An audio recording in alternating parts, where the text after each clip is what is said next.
Now we're on single lever here, which is the way I like to do it. It simplifies things. And we've got our Humphrey tabs, which are on auto. There's not much of a wind running today anyway, so windage will be very minimal, particularly as this is not the Flybridge model anyway. And what we have here beneath that aft deck, as I pointed out, is the smaller engine options on V-drives. We've got the 8LV 370s.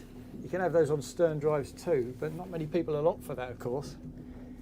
And the fact that we got the V-drives means the engines are slightly further forward, which is good in terms of the weight distribution as well. So let's get a little bit up to speed and see how she does. There's certainly a good bit of poke. We're already doing 20 knots. A little bit of bow lift, but nothing substantial. And actually, as those tabs kick in, that starts to drop a little bit, which is quite nice.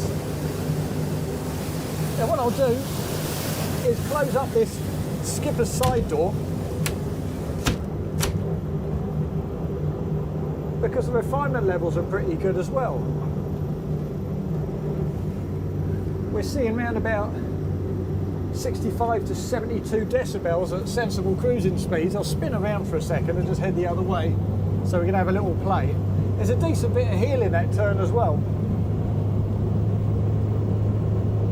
And some excellent pace retention. This is not a lightweight boat. It doesn't feel lightweight. It feels quite substantially built. And as I say, it's got a 12-foot 6-inch beam, in excess of 8 tons light.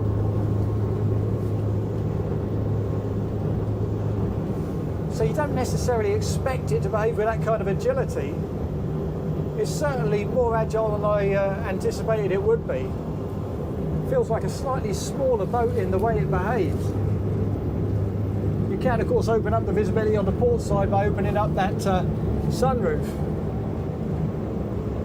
But in terms of efficiency, well, this is a good place to be. We're running at about 25 knots now.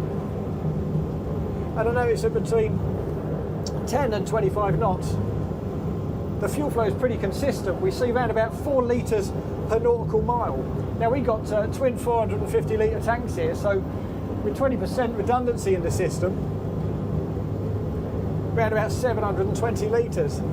So we ought to be good for a range of around about 180 nautical miles. And yeah, at the top end, just in excess of 31 knots.